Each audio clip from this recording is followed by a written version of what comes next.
round of applause to me because I finished my first nonfiction book in about a year.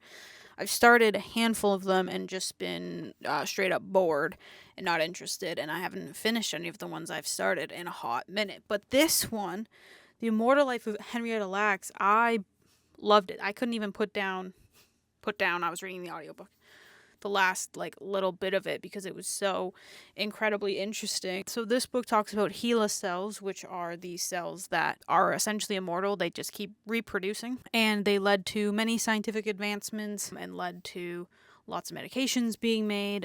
They were huge. While this story is about those cells, it's also about the woman who they took them from and her story and her family story and how these cells affected her children and her grandchildren and how they never benefited at all from the money that was made off of them, the legacy that was made off of them. And honestly, they were just treated like crap. Like, people just kept coming back to this family from blood tests and wanting to know more about them so they could study the cells, but never took the time to explain to this family what they were doing, what the cells meant, to the point where her daughter, Deborah, truly believed that while they were sending the HeLa cells to space and while they were part of the HIV/AIDS vaccine, she believed that her mother actually was going to space and was given AIDS because she just didn't have an understanding and nobody took the time to explain it to them. This book at the end also really speaks to the idea of tissue rights and,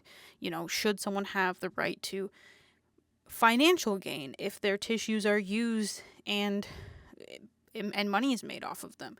Should they be allowed to say, no, I don't want my cells being used for XYZ? Should people get a say at all once they're these little tiny cells leave their body? Do they even have a right to them? And I feel like this is one of the first issues I've been truly on the fence about because there's pros and cons. Creating all of these barriers, should someone have to sign off? Should they get educated? Should they get money?